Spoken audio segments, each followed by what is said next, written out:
Muy buenas, ¿cómo están? Soy Emilio Perina y es para mí un gusto, un auténtico placer estar aquí nuevamente con ustedes haciendo Tenemos Historia, el programa, el espacio donde nos proponemos conversar con distintas personalidades que nos ayudan a comprender algún punto, algún aspecto, alguna cuestión de nuestro pasado que sirva para saber de dónde venimos, para entender cómo somos, por qué llegamos a ser lo que hoy somos y tal vez, solo tal vez, explicarnos hacia dónde vamos. Ya estamos aproximándonos a la temporada número 13 con mi amigo Omar López Mato, a quien ya saludo. ¿Cómo estás, Omar? Muy bien, Emilio, muy bien. Yo como ya estoy un poco cansado, la quise hacer corta hoy. Ya te dije, lo del 13 no me gusta, saltémoslo, vamos al 14 directamente, sí. No, es toda una... Ya sé. Para algunas culturas es inclusive pero vos sabés una cosa, los martes 13 no se opera nadie.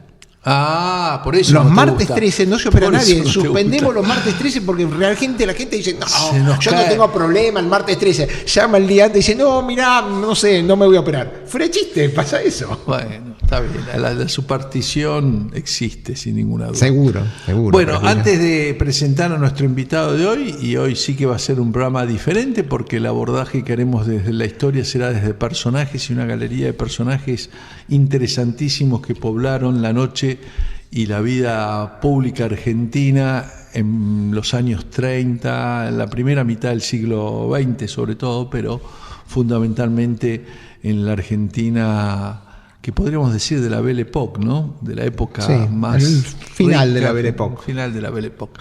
Pero bueno, les recuerdo que nos pueden escribir a programatenemoshistoria@gmail.com, que estoy en Twitter, @Emilio Perina, que el programa está siendo grabado por Daniel Villarroel y que va a estar en las redes sociales, fundamentalmente YouTube, que pueden encontrar ahí los programas anteriores. Es increíble cómo la gente a veces escribe de programas que grabamos hace un par de años atrás y nos pregunta cosas y no tenemos que recordar que uno por ahí lo tiene que volver a ver para poder contestarle. Pero bueno, nos gusta que así sea y nos gusta que nos critiquen y nos gusta que nos propongan temas sin ninguna duda.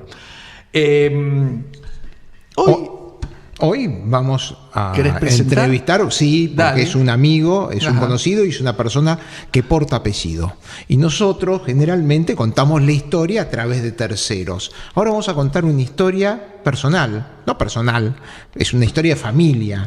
Que tiene cargada de relatos de familia. Cargada de relatos familiares. Y vamos a hablar del licenciado Guillermo Storni, Willy, para los amigos, los que conocemos hace... ¿qué te profesor conozco? Emérito de la UCA. Profesor emérito de la UCA, ¿qué te conozco? Hace 50 años. Aproximadamente. ¿No? Eso no es bueno decirlo, pero bueno, me conocía muy chico. No, yo no oculto, no es imposible ocultar mi edad, así que... Te conocemos mucho, desde mucho que te conocemos. Es un... administrador de empresas, gente de marketing, de dilatada carrera empresarial, muy conocido en su medio, y que hoy lo traemos justamente, como decíamos, portando apellido, porque Willy es el nieto de Alfonsina Storni, y que es una parte de tu vida, es decir, que marcó parte de tu crecimiento y tu desarrollo individual. Siempre estuviste un poco signado por ser el nieto de Alfonsina, ¿o no? Sí, yo creo que soy hijo de Alejandro, Alfonso. Alejandro fue su único hijo y claro, yo creo que para él fue un honor y él nos transmitió la admiración y el amor por su madre. Uh-huh. Y su íntima relación, ¿no? Cuando Alfonsina decide partir y tomar su decisión final, papá tenía solo 26 años, pero todos los que me conocen en esta faceta saben que yo tomé un poco la posta que él nos dijo, y yo donde me invitan a hablar de Alfonsina, gracias a Dios, Alfonsina, que por sus valores, por su estética, mujer de avanzada. Y Alfonsina entonces tiene una vigencia permanente y entonces me invitan de escuelas y yo voy a todos lados. Hace poco estuve en Chivilcoy, o sea, trato de cumplir con el legado de papá, porque realmente, bueno, casualmente Alfonsina es esos personajes que el mito a veces supera un poco la realidad y entonces hay algunas confusiones, etcétera, no demasiado. Bueno, estás profundas. acá para esclarecerlas. No, pero tampoco nada, pero digamos, tampoco nada así, pero concretamente es importante, como decís, tener la versión un poco, digamos, realmente familiar, ¿no? Entonces, Así es. Bien, ahora si Guillermo nos tiene un minutito de paciencia y vamos a presentar los auspicios del programa y enseguida vamos a estar hablando de una época, casi podemos empezar el programa al revés, desde el suicidio y ese año 38, que fue un año marcado por varios suicidios y por situaciones tan curiosas que tenés razón, tal vez venían a indicar que era el fin de la Belle Époque, Sí, ¿no? probablemente Como que era el fin, empezaba sí. a declinar, asumía en la Argentina la presidencia Ortiz, otra historia trágica Efectivamente. que hemos contado, ¿no? Y también relatada por Félix Luna, que también ha sabido narrar muy poéticamente el final de Alfonsina en aquella canción Alfonsina y el mar. Presentamos los auspicios y enseguida estamos conversando con Guillermo Storni, recordando a Alfonsina Storni, su época y un poco basándonos en el libro Voy a dormir que editó Losada.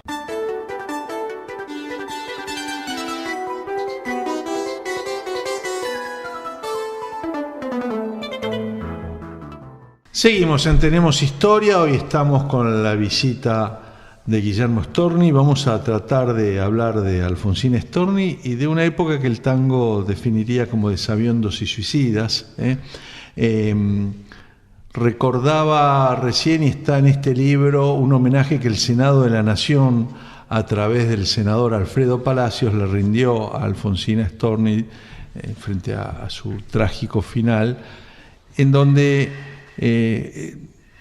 el propio Palacios se preguntaba qué pasaba que en 2 años han desertado de la existencia, interesante la frase desertar de la existencia, 3 de nuestros más grandes espíritus, cada uno de los cuales bastaría para dar gloria a un país. Leopoldo Lugones, el poeta canónico, el poeta que de alguna manera canonizó el Martín Fierro como libro nacional. nacional, el poeta de las primeras 2 o 3 décadas del siglo XX, Horacio Quiroga, ese monumental cuentista, y Alfonsina Storni.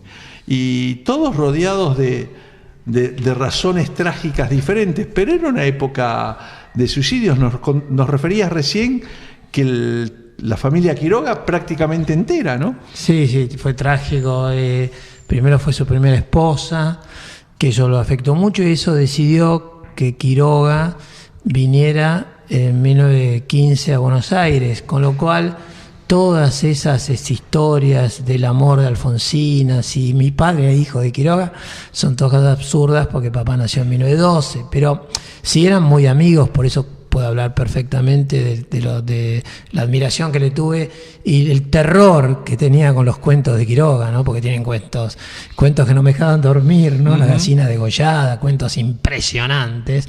Y Quiroga se hicieron muy amigos de Alfonsina, recién yo calculo, a raíz de que se empiezan a reunir, ya Alfonsina era conocida por su primer libro, La inquietud del Rosal, que es del 16, y yo creo que empiezan a conocerse, pero tenían algo en común, que ya Alfonsina era madre soltera y Quiroga estaba viudo y tenía un hijo de la misma edad que papá, Darío, al cual conocí, y Eglé, como yo cuento en el libro, en lo que yo le puse Voy a dormir, en homenaje a la poesía Testamento lírico de Alfonsina, que lo manda La Nación, y en realidad yo también decidí escribir esa crónica del último año de Alfonsina, superando un poco ese temor así del parentesco que a mi padre lo ha inhibido y que yo me desinhibí, y así que papá ha hablado siempre de Alfonsina y gracias a él tengo la tradición oral, pero fue más prudente en cuanto a escribir. Así que bueno, Quiroga, sí, lamentablemente Eglé, que yo ahí lo comento, el suicidio de Iglesias, que es en febrero, lo afecta mucho a Alfonsina, porque era una chica de, digamos, 28 años en ese momento, y después, muchos años después, en la década del 50 y pico, se suicida también Darío. Así que y hay toda una tragedia alrededor de Horacio. Así que Horacio tenía cáncer, en ese momento acá el doctor López Mato conoce bien la prostatitis. Uh-huh. Y papá fue uno de los últimos que lo vio Horacio, estaba en el Clínicas. Eso sería lindo, lindo, trágico. Uh-huh. El Clínicas es una imagen de la decadencia argentina. Sí, tal cual. Hace 40 años, siempre digo yo, 40 años estacionando al frente del Clínicas y no le han pegado ni una mano de pintura. Hace 40 años. Uno lo mira y siguen habiendo grandes profesores y por supuesto los mejores, pero la infraestructura, y fue una infraestructura en su momento de avanzada. De hecho, estaba ahí internado Horacio Quiroga en la década del 30. Uh-huh. Sí, aparte la cantidad de obras de arte que están donadas por artistas que están dentro de distintas cátedras. Sí, no, es impresionante el Hospital de Clínicas como museo. Pero habla un poco de nuestra, desgraciadamente, nuestra decadencia. ¿Y la relación con Leopoldo Lugones? Yo creo que, digamos, sí, fue una relación de una cierta indiferencia literaria, estaban un poco alejados en cuanto a sus posiciones así ideológicas en todo sentido, también un poco su perspectiva de vida, el rol de la mujer, etcétera. Claro, sobre todo porque ya si hablamos de la década del 30, Lugones ya giró de su socialismo original a la hora del nacionalsocialismo. A la hora de la espada. Sí. Bueno, pero la hora de la espada la escribe. Es del 30. No, es del 24. La escribe para el centenario de Ayacucho. Sí. La interpretación posterior. Claro, hasta la década del 30 la usa. 30, pero él no la pone por el 30. Sí, es verdad. Es el centenario de la batalla de Ayacucho. Claro, pero ahí yo creo que tengo la idea de que la hora de la espada es utilizada para maltratarlo a Lugones. Uh-huh. Que no sé si el sentido es el que le quieren dar ciertos autores. Sí, porque repito, es de 1924. Sí, cuando vos comentaste... bueno, pero también 1924 es comienzo del nacionalsocialismo en muchas partes y el intervencionismo militar en Europa. Acá estábamos en el gobierno de Alvear y la Belle Époque. De Alvear y la Belle Époque, sí, pero en Europa comenzaba esa tendencia. Bueno, no se peleen, digamos. Siempre tengo que cambiar opiniones. No, por favor, yo digo en broma, lo que sí, volviendo al tema de Lugones y hablando un poco de, yo creo, la grandeza de Alfonsina, cuando se suicida Lugones, ella escribe algo muy lindo para la revista Nosotros. La Nosotros, que dirigía Justi, es una fíjense, yo cuando te digo editado, en realidad el editor fui yo, el curador de toda esa obra, uh-huh. Porque quise relacionar casualmente ciertas cosas que estaban aisladas y que van explicando un poco. En ese mensaje, Alfonsina, que después lo retoma un poco el mensaje Palacios, ella habla del padre de los escritores, porque en realidad Lugones era el presidente de SADE. Fíjense cómo en estas épocas del feminismo, Alfonsina fue una de las pioneras de Sociedad Argentina de Escritores. Todos lo reconocen, pero en la primera comisión directiva no podía estar una mujer, no puso Alfonsina, y el presidente fue Lugones. Por eso ella habla del padre de nuestros escritores. Entonces, y dice una cosa muy, digamos, linda, que el tema de los picos, que a los artistas hay que juzgarlos no por sus valles, sino por sus picos. Uh-huh. Entonces, y también habla un poco de eso, de ese ambiente que vivió Quiroga, de esa mezcla de falta de reconocimiento, de falencias económicas, que la tuvo Lugones, la tuvo Quiroga y la tuvo Alfonsina, en distintos momentos en ese final tan triste. Entonces también la tuvo Borges muchos años después, que empieza a ser reconocido entre nosotros cuando es reconocido en Estados Unidos y en Europa. Claro, bueno, con Borges es distinta la relación con Lugones, porque directamente Borges la atacaba a Alfonsina. Lugones podemos decir que tenía una cierta ignorancia. En cambio Lugones, fíjate que Borges es 3 años mayor que Alfonsina, y en el momento de la década del 30 y compañía, de lo que se hablaba, Lugones, y entre las mujeres Alfonsina, sin duda. Inclusive después quiero hablar de su gran amiga Salvadora. Y Salvadora tiene muchas... Salvadora Botana. Salvadora tiene, yo tengo... Un anarquista que gozaba de la fortuna de su marido uruguayo. No, pero no me des esa versión de la historia de esa anarquista que andaba en Rolls Royce, porque yo la conocí y realmente... debió ser una mujer extraordinaria. Porque yo veo ciertas imágenes en ciertas cosas televisivas, de cortoplacistas, etcétera, que no se juzgan en realidad. Esa Salvadora tiene gestos de nobleza muy grande, y hablábamos de a quién ayudó en su momento, pero sin meternos a los anarquistas que ayudó, y la dignidad que tuvo cuando se enfrentó al presidente Uriburu, negando que todos los poetas querían que la liberara. Poca gente se ha animado a un militar de la nación, presidente de un golpe, a hablarle desde la cárcel como le habló Salvadora. Pero quiero rescatar la relación que hay entre la muerte de Alfonsina y Salvadora, su gesto de nobleza. Porque Alfonsina, cuando hace su antología en el 37, pedida por Espasacalpe, hace una selección de poesías y se las dedica a Salvadora. ¿Por qué? Porque dice: estuviste en momentos muy difíciles míos. Y a usted le va a gustar como historiadores esta anécdota. Alfonsina lo opera en el 35 y para descansar va a Los Granados, a la quinta de los Botana. Esa quinta extraordinaria. Y yo de chiquito, desde los 6 años, sabía que el mural de Siqueiro estaba en los sótanos. O sea que para mí no era un secreto, después descubro. Lo pintaron arriba. Lo pintaron arriba. Pero muchos años después. Muchos años después lo pintaron Tuvieron arriba. que hacer toda una reconstrucción, pero digo, yo lo sabía como una anécdota familiar. Claro, al Salvadora, para que Alfonsina tenga paz y compañía, quizás no era el mejor lugar. Pero cuentan las malas lenguas que Alfonsina no bajaba ni ninguna mujer, porque ese era el lugar para que Natalio jugara al póker, etcétera, y hombres y aquello. Pero después estuvo, digamos, unos meses de convalecencia de su operación, del cáncer de pecho, y después, cuando Alfonsina, ahí comento, en el 38, no se quiere volver a operar, y ahí toma ya su determinación que va elaborando, digamos, en ese año. Salvadora se encarga de todo, porque papá tenía 26 años, era un hombre, estaba preparado para la muerte de su madre. La acompañó a Constitución, como yo digo, sabiendo que no la va a volver a ver más. 7 días antes que Alfonsina se suicide, la acompaña con la mujer que era la dueña de la pensión que Alfonsina iba, y papá, muy difícil de entender, sabía que no la iba a ver más. Ahora, un chico de 26 años, también sin demasiados recursos, se encargó todo Salvadora. Por eso Salvadora, en el 38, descansan sus restos, los restos de Alfonsina, que también dicen, pero existen los restos, ¿no? ¿Se los llevó al mar? No. Los devolvió intacta al mar, que la rescató un marinero, uno que pasaba por la escollera, y la rescató, y estaba impecable. De hecho, y fue velada en Mar del Plata. Y la velaron a cajón abierto. Sí. Y la velaron en Mar del Plata, y después Salvador se encargó de todo, del traslado, todo, y fue a la boda de los Botana.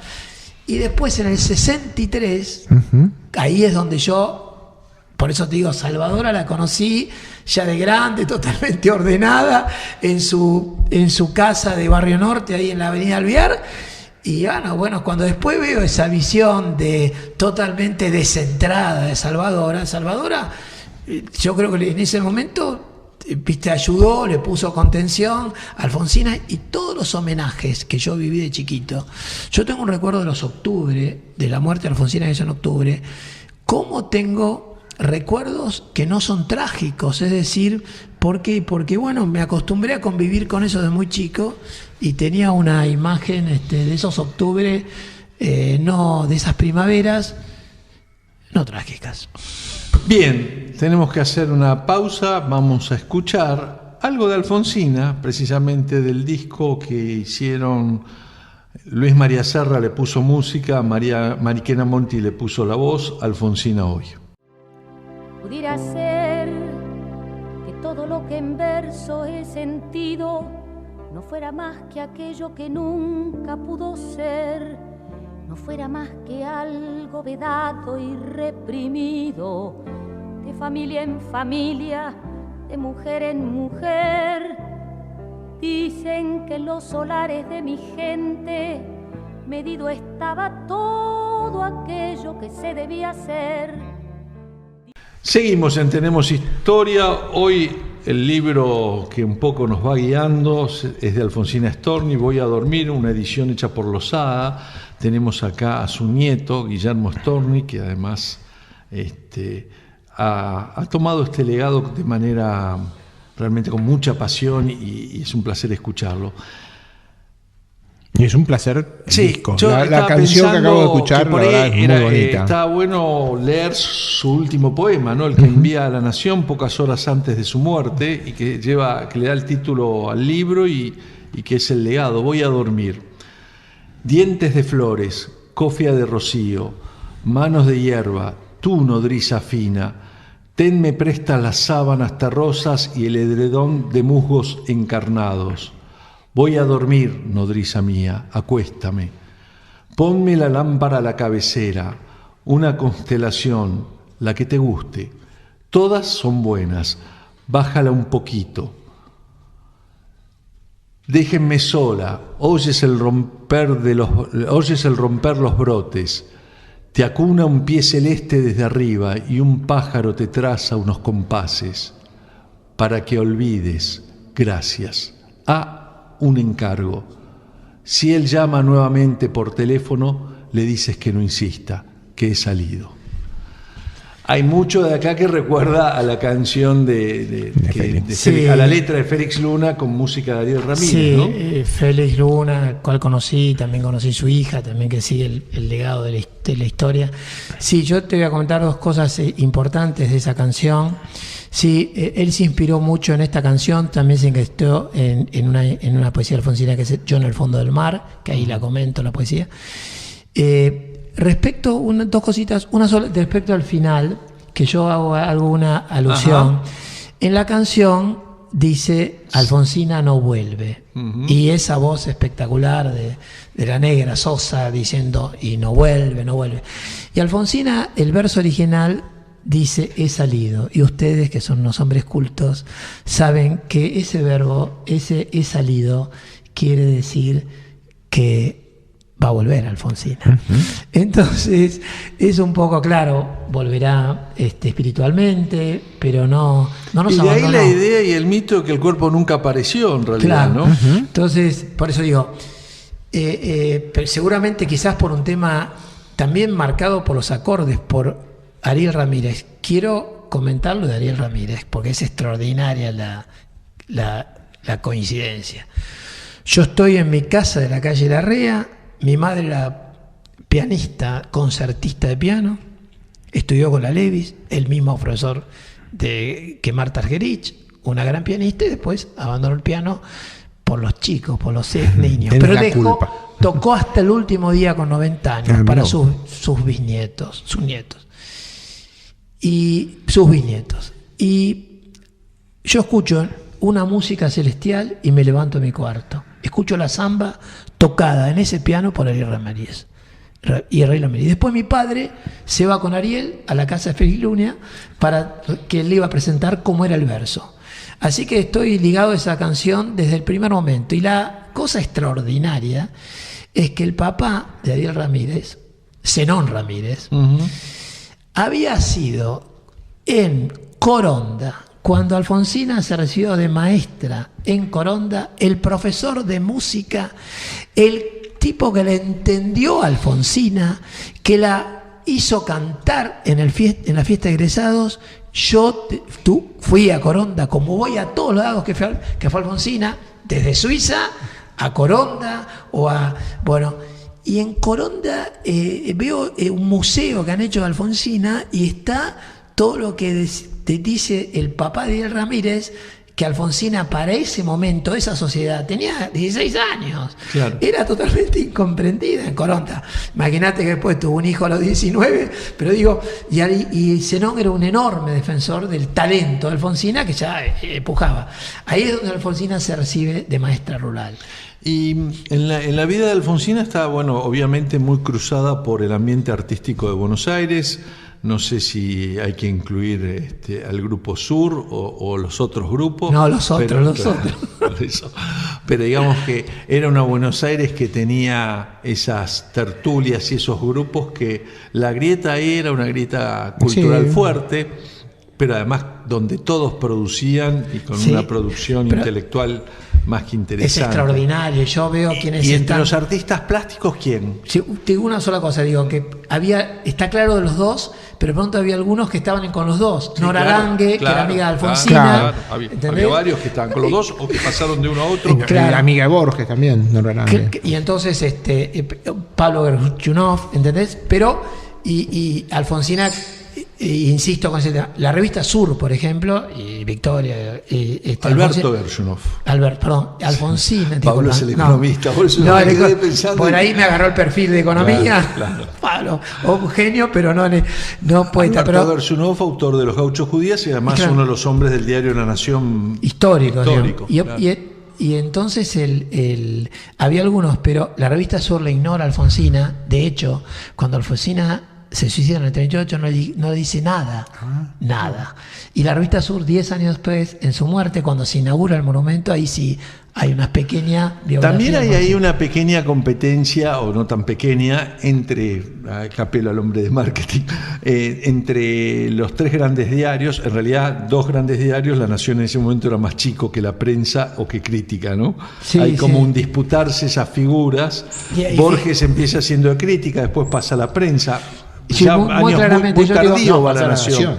Pero muy tardío. Muy tardío la Nación. Primero la Prensa, cuando la Prensa desaparece, hay se cosas, va la Nación. hay cosas que la gente hay fotos con los Mitre del año 40. Hay cosas, sí, claro, pero cosas que la Borges. gente no entiende, como Alfonsina con su ideología escribió siempre para la Nación, Claro. seudónimo Taulao, etcétera.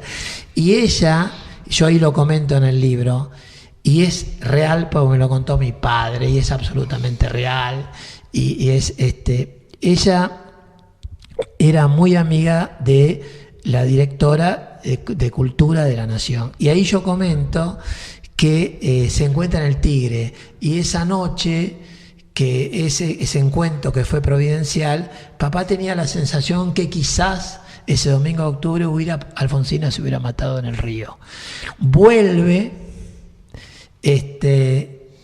habla con mi padre hasta la madrugada, cosas que nunca había hablado. Y realmente papá sospecha que quizás si no se hubiera encontrado con ella, quiere decir que Alfonsina por eso es tan fiel con la Nación que le manda. Entonces hay cosas en ese momento difíciles de entender. Claro, y no escribía en crítica, sí escribía arte, escribía en crítica. Y después hay una cosa muy rescatada, vos que te gusta el fútbol, gracias a Dios, la cosa más importante de las cosas menos importantes, como decía Galeano. Alfonsina, Delfina Muschietti rescata cuando eran jóvenes los dos, que hablan a poetas jóvenes, y pone escribe eso, Muschietti lo escribe para Página 12 hace 20 años, calculó en la década del 80, y pone Storni 1, Borges 0, porque uno lee en proyección cuáles eran las dos poesías más modernas de ese momento, y claramente Alfonsina 1, Borges 0. Claro. Hablamos de década del 30. Uh-huh. Después, como decís, bueno, crece, no vamos a discutir la figura de Alfonsina. Pero Borges la ataca a Alfonsina. Uh-huh. La gran diferencia que no permitía los errores ortográficos de Alfonsina, y dice que directamente era digamos, toda esa cosa a favor de Alfonsina, que fue tan autodidacta, en cierto modo, porque después, si querés, te cuento un poco el origen de la familia, suizos, etcétera, pero digo, Borges la despreciaba en ese sentido. No, lo que no hay duda es que en 1938 la figura de Alfonsina es mucho más importante que la de Borges, porque el gran salto de Borges es el año 43, digamos, ¿no? Eso lo explica muy bien las lecciones sobre Borges que dio Piña, ¿no? Piña, bueno, en el 31 le hacen un reportaje en España, Alfonsina, muy lindo, espectacular, que lo titulan yo viví con un varón y tengo una moral, me exijo una moral de varón, algo así es el título. Y ahí Alfonsina tira un metamensaje porque le preguntan, ¿y usted por qué no es catedrática? Y ella dice que no es catedrática porque una mujer nunca lo va a poder ser, porque ninguna mujer con talento puede poner los puntos sobre las íes. Y los catedráticos son aquellas personas que ponen bien los puntos, saben bien puntuar. Entonces, un metamensaje a... Interesante, muy bueno. Sí, Borges tampoco fue catedrático, de hecho... Yo está hubiera entre querido los ser. autodidactas.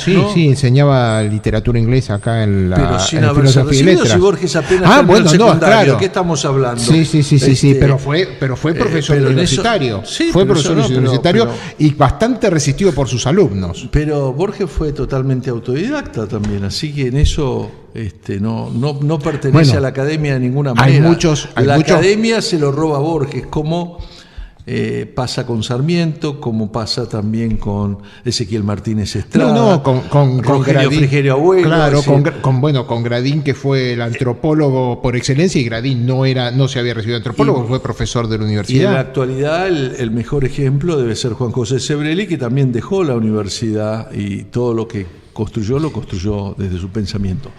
Hacemos una pausa y nos queda la pregunta que a Guillermo Storni le formularon toda la vida, ¿no? ¿Por qué se suicidó Alfonsina? Y nos queda hablar un poquito de sus amigos de las artes plásticas. Este peso enorme que llevo en el alma, y no sé explicar. Te pediré entonces tu lástima, amado, para que mis ojos se den a llorar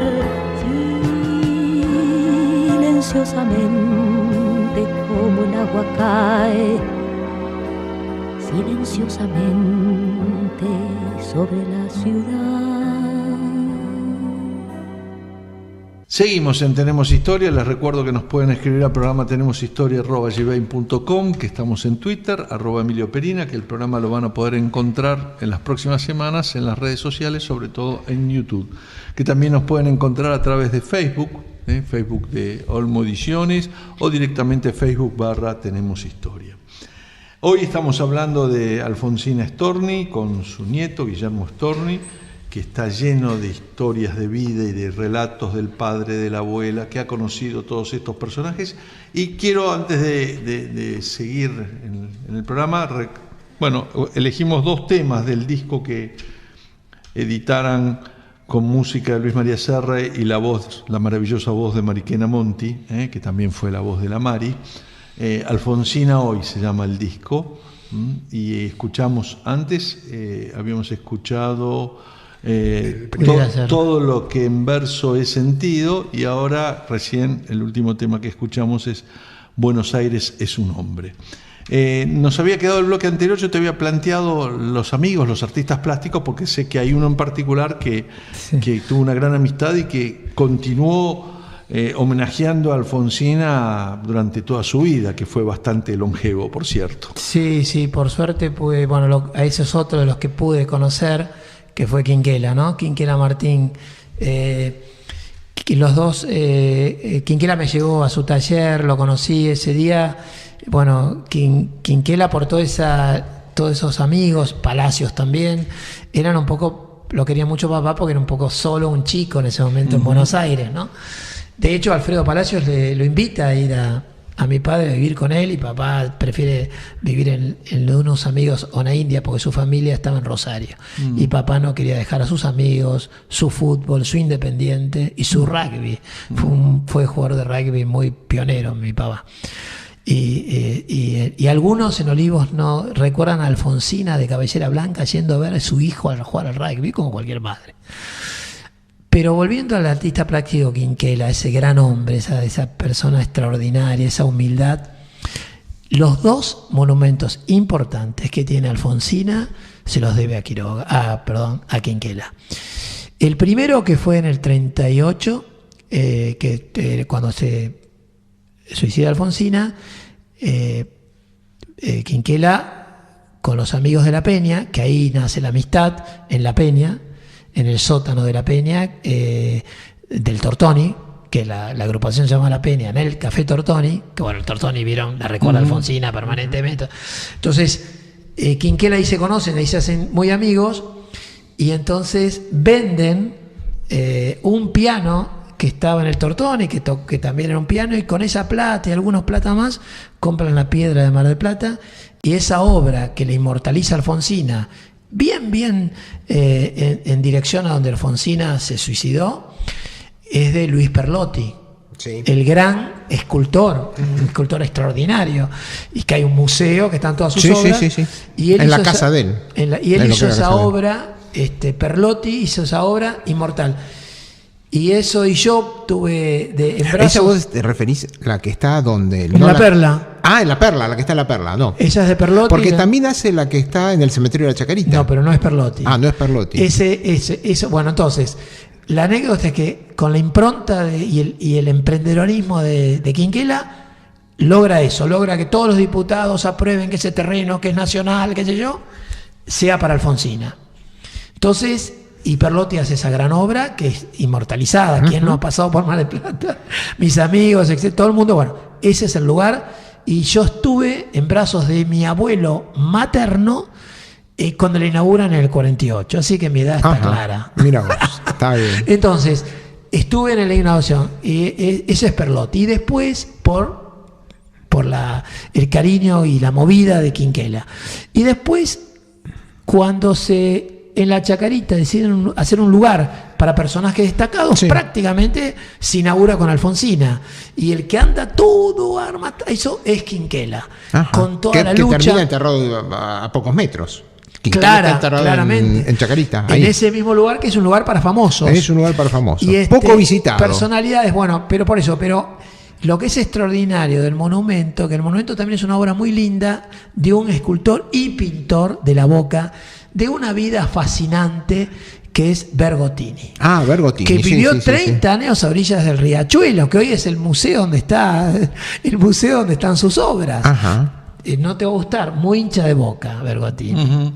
No, habitante de la Quinquela Boca también, y Quinquela, por supuesto. De hecho, si hay un estadio que tiene obra de arte en su puerta número 3, que conozco desde los 5 años, es el mural que Quinquela donó para la Sí, yo ahora dentro de poco Boca. Estoy invitado por el gerente de marketing, es un discípulo mío y de marketing y comercial de Boca, y me quiere mostrar la Boca por dentro y todo. Sí, eso. es extraordinario. No tengo demasiado interés, pero... Extraordinaria arquitectura y extraordinaria, bueno, así la obra que Quinquela no, pero realmente Quinquela fue el que, y gracias a Dios esas cosas perduran, mucho más visitada la de Mar del Plata que la de Chacarita. La de Chacarita.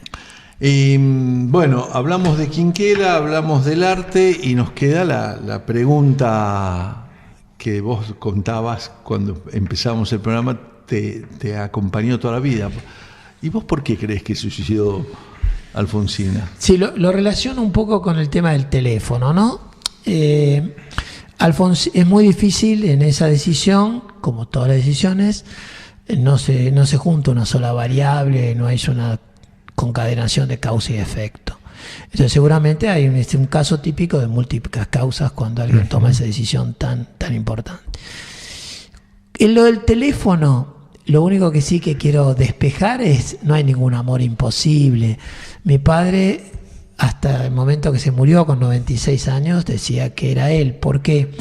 Porque si bien él sabía que Alfonsina se iba a matar, con él iba a haber más, hay una correspondencia extraordinaria, que yo pongo unas fotocopias de esa correspondencia en el libro, donde ella le dice, Vidita, soñame, y papá la llamaba por teléfono a la pensión que estaba Alfonsina. Entonces papá dice, soy yo, con mucho derecho, el que él dice que llame nuevamente un encargo, para mi padre es él. Yo lo respeto, pero también pienso, lo que no adhiero es a un amor imposible, ¿no? Eso no. Sí también adhiero a ese final operístico, a ese artista que deja el final abierto, para que nosotros pensemos tantas cosas. ¿Quién es el llamado? un personaje místico, un ser superior, del cual Alfonsina seguramente, como todos ustedes saben, era atea, que no creía, pero también dicen que en los últimos momentos ese llamado. Realmente yo me quedo con el tema de, insisto, de una cosa abierta, porque una lectura directa es: se suicidó por el cáncer. Alfonsina fue muy valiente toda la vida. No digo que un suicida sea valiente o sea un cobarde. No creo que se pueda juzgar por ese acto final la trayectoria de una persona. Alfonsina, la valentía de Alfonsina no está en discusión. De todas maneras, el cáncer existía, el cáncer lo tenía, y ella operado. había tomado la decisión de no volverse a operar. Ella tenía una metástasis total. Y ella, me arrojo al mar, lo escribe casi con una letra temblorosa, en una letra roja sobre un fondo celeste, y por supuesto que yo eso lo he visto y lo tengo, y me arrojo al mar, no hay ninguna duda. Y vos me preguntabas, claro, una visión romántica, el mito, si entró caminando al mar. No, Alfonsina se arrojó. Eso no hay duda, porque ella dijo, me arrojo al mar, y se tiró de esa escollera que el prólogo el diseño del libro es de su bisnieto Guillermo, que hizo la tapa de los 2 libros de Alfonsina, y esta foto es una foto real de la escollera donde Alfonsina se tiró, que era el Club Argentino de Mujeres frente a la Perla. Club Argentino de Mujeres, cierto. Y ahí se tiró Alfonsina, se arrojó al mar y quedó un zapato de ella enganchado en la escollera. Bien, tenemos que hacer la última pausa en el programa de hoy de Tenemos Historia, y seguimos conversando con Guillermo Storni, nieto de Alfonsina Storni, de este libro Voy a dormir, que él impulsó, y de los recuerdos de una poeta que, bueno, marcó toda una época y todavía nos sigue marcando de alguna manera. Yo tengo un hijo, fruto del amor, de amor sin ley. No pude ser como las otras, casta de buey con yugo al cuello.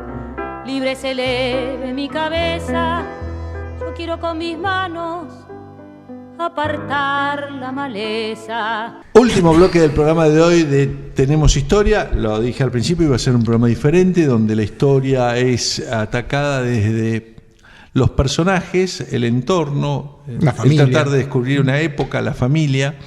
Y bueno, este es un programa con doble final, porque para mí el relato del suicidio me parece debía ser el final, pero vamos a intentar hablar del legado, y tal vez una de las cuestiones que tienen que ver con el legado es cada vez que en el Archivo General de la Nación tenemos que armar para el Día de la Mujer y buscar personajes femeninos, Lola Mora, Alfonsina Storni, Alicia Moro de Justo, Cecilia Grenson, siempre aparecen están en ese grupo de mujeres. Hablemos del feminismo de Alfonsina, ¿cómo era? Y déjame algo del legado rápido. Tenemos que superar el suicidio, pues no se olviden que mi padre de 26 años armó una familia gracias a mi madre, y superó todo ese problema, y hay que superarlo, esas cosas, y ese es el legado que nos dejó, porque nos dejó...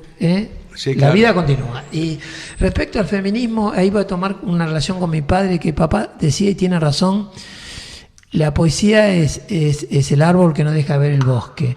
Porque a la mujer, o al rol de la mujer, Alfonsina la defendió en la poesía, pero la defendió en su actividad como periodista, y tuvo muchas desventuras cuando hizo su obra de teatro, que se estrenó en el Cervantes y fue el presidente de la Nación, olvidar, al estreno, y la castigaron muchísimo porque le cambiaron el nombre. Ella era Dos Mujeres el título, y estos productores le cambió por El Amo del Mundo. Entonces tuvo muchas críticas por el ataque al hombre, etcétera. Entonces Alfonsina le contesta una crítica diciendo: escribí más de 1000 poesías al hombre. Y ahora, porque ese tema del feminismo de Alfonsina está muy claro. Ella ella quería caminar al lado del hombre. Ella no solamente, cuando hablan del voto, por eso, digamos, rescatar toda la obra periodística alfonsina en La Nota, en La Nación, en la década del 20, cuando Alfonsina hablaba no solamente del voto femenino, de todos los derechos que la mujer no tenía, no podía ser escribana, no podía ser, solamente estaba condenada. Habla de las profesiones que había, y entonces, una linda anécdota, las profesiones de la mujer. Manuel Gálvez, cuando la conoce Alfonsina, en el 16, cuando se publica su primer libro, le dice: qué gran libro, Alfonsina, y usted que ha sido telefonista, qué valor tiene. Y Alfonsina no había sido telefonista, había trabajado como psicóloga comercial. Ella contestaba, y le había ganado a todos los hombres de esa época, era una redactora comercial, por eso del marketing está en los genes. Recibía los reclamos por teléfono. No, los escribía, y no. contestaba las cartas en la gran firma del aceite de Freixas, 8 hermanos, el anís 8 hermanos y el aceite, que yo después conocí a los Freixas, que habían sido los sucesores y estaban muy orgullosos. Por eso también es un mito que Alfonsina la echaron de su trabajo. No, lo que pasa es que Alfonsina no soportaba, tenía que liberarse y dedicarse a la docencia, al periodismo, pero escribió su primer libro, que ella decía: escribí mi primer libro entre tambores de aceite, pero escribí este libro para no morir. Dios te salve, lector del Inquietud del Rosal, porque ella no lo ignoraba ese libro. Pero bueno, así que la defensa de Alfonsina era de que se respetara el pensamiento de la mujer. Hay uno de los escritos de Alfonsina que es Nosotras y la piel, y otro que habla por ejemplo, del feminismo, y dice: yo prefiero las feministas y las no feministas, porque las no feministas ejercen su derecho a pensar. Muy interesante, y me parece que con esto es una culminación magnífica en esta época donde el derecho de a pensar, feminismos encendidos, ¿no? Y donde el derecho a pensar a veces es difícil de ser ejercido. No en este programa, no en este espacio, que al contrario, lo que tratamos de destacar es eso. Guillermo, gracias por habernos acompañado. Guillermo Storni, hablando de Alfonsina Storni. Gracias a ustedes. Omar, muchas gracias. Nos reencontramos, si te parece, la semana próxima aquí en Tenemos Historia. Vamos a estar acá. Con otro tema, con otra personalidad o con otro libro. Los esperamos. Y una noche triste, cuando no me quieras, secaré los ojos y me iré a buscar por los mares negros que tiene la muerte, que tiene la muerte.